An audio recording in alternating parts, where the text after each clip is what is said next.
Hi అండి, welcome back to my channel. ఈరోజు మన వీడియో వచ్చేసి కార్తీక మాసం అయిపోయింది, ఇంకా మనం పూజలన్నీ పక్కన పెట్టేసేయచ్చు అని అనుకోకండి. కార్తీక మాసంలో ఈశ్వరుణ్ణి విష్ణుమూర్తిని చక్కగా కొలుచుకున్నాము. అందరూ చక్కగా పూజలు కూడా చేసుకొని ఉంటారు. నిత్యం శివారాధనతో విష్ణుమూర్తి పూజలతో అనేక రకమైనటువంటి దీపారాధనలతో కార్తీక మాసం అయితే చాలా బాగా జరిగింది. మార్గశిర మాసం అయితే వచ్చింది కదా. మార్గశిర మాసంలో వచ్చే గురువారం అయితే లక్ష్మీదేవికి చాలా ఇష్టం. మార్గశిర మాసంలో అయితే 4 గురువారాలు వచ్చాయి. ఈ 4 గురువారాలు లక్ష్మీదేవిని చక్కగా పూజిస్తే మన ఇంట్లో ధనంకి లోటు అనేది ఉండదు. ప్రతి ఒక్కరికి లక్ష్మీదేవి కటాక్షం అనేది లభిస్తుంది. అలాగే ఆడవారు దీర్ఘ సుమంగలిగా పసుపు కుంకుమలతో సుఖ సౌభాగ్యాలతో గురువారాలుగా కుదరకపోతే ఏదో ఒక వారం అయితే లక్ష్మీదేవిని పూజించుకోండి. భక్తి శ్రద్ధలతో పూజించి అమ్మవారికి ఇష్టమైన నైవేద్యం అయితే చేసి పెట్టండి.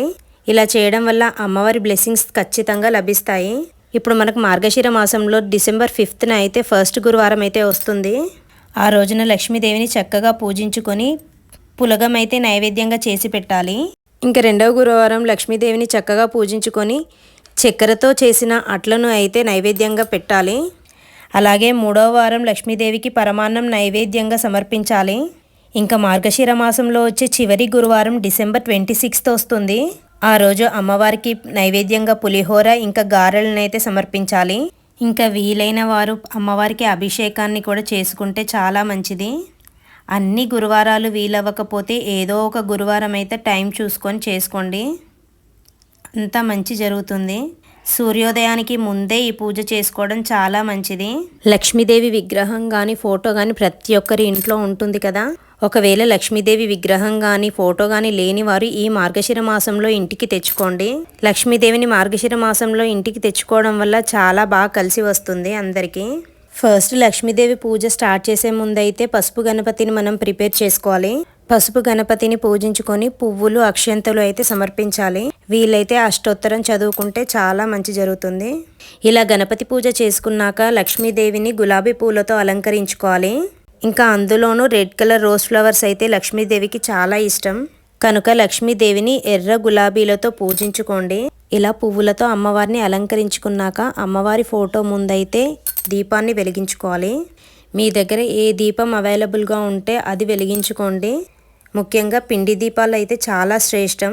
వీలైతే పిండి దీపాన్ని వెలిగించుకుంటే చాలా మంచిది. బియ్యం పిండితో దీపాన్ని అయితే ప్రిపేర్ చేసుకొని అమ్మవారి ఫోటో ముందు దీపారాధన చేయండి. నూనెతో కాకుండా ఆవు నెయ్యితో దీపారాధన చేసుకుంటే ఇంకా మంచిది. తర్వాత అమ్మవారికి ప్రీతికరమైన నైవేద్యాన్ని అయితే నివేదించాలి. వీలైతే లక్ష్మీ అష్టోత్తరం కూడా చదువుకోండి. ఇంకా అమ్మవారికి హారతి ఇచ్చి 5 ప్రదక్షిణలను అయితే చేయండి. ఇంకా అక్షంతలు అయితే మీ భర్త చేతుల మీదుగా వేయించుకోండి. ఇలా 4 గురువారాలు అమ్మవారిని భక్తి శ్రద్ధలతో పూజించుకొని చివరి వారం అయితే 5 ముత్తైదువులను ఇంటికి ఆహ్వానించండి. ఇంకా వారికి తాంబూలం సమర్పించి ఆశీర్వాదం అయితే తీసుకోండి. ఈ పూజ చేసే ఆడవారు ఈ 4 గురువారాలు చాలా శుచిగా ఉండాలి. ఇంకా వీలైనంత వరకు మధ్యాహ్నం నిద్ర పోకుండా చూసుకోండి. ఈ మార్గశిర మాసంలో ఉదయం స్నానం చేసిన తర్వాత ఒక మంత్రం అయితే జపించండి. ఏమైనా దోషాలు ఉన్నా కూడా తొలగిపోతాయి. ఓం నమో భగవతే నారాయణాయ. ఈ మంత్రాన్ని అయితే ఉదయాన్నే మనం పూజ చేసుకునే టైంలో 3 టైమ్స్ అంటే 3 సార్లు మనసులో అనుకోండి. ఈ మంత్రాన్ని జపించడం వల్ల సుఖంగా సంతోషంగా ఉంటారు.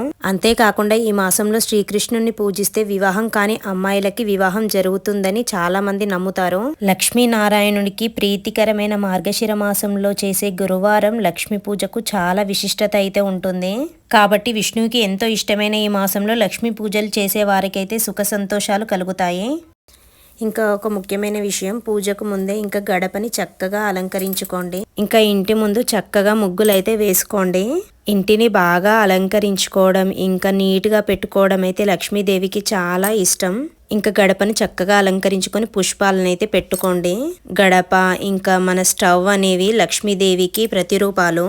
అందుకని ఒక గురువారం కాకుండా ప్రతిరోజు గడప అయినా మన స్టవ్ అయినా మన వంట గది అయినా చాలా నీట్గా ఉండేలా చూసుకోండి. అప్పుడే మనకు అంతా మంచి జరుగుతుంది. మనకి కూడా ఒక పాజిటివ్ ఫీలింగ్ అనేది వస్తుంది ఖచ్చితంగా. ఇంకా అష్టోత్తరాలు చదువుకున్నాక అమ్మవారి ఆరతి పాటలు వస్తే పాడుకోండి. ఈ మాసంలో చేసే దాన ధర్మాలు కూడా చాలా మంచి ఫలితాన్ని అయితే ఇస్తాయి. ఎవరికి ఎంత తోస్తే అంత దాన ధర్మాలు అయితే చేసుకోండి. అమ్మవారి కటాక్షం అయితే పొందండి. అంతే అండి వీడియో నచ్చితే లైక్ చేయండి, షేర్ చేయండి, కామెంట్ చేయండి, సబ్స్క్రైబ్ చేసుకోవడం మర్చిపోవద్దు. Thank you for watching my video. Please subscribe my channel. ఓం లక్ష్మీ నారాయణాయ నమః.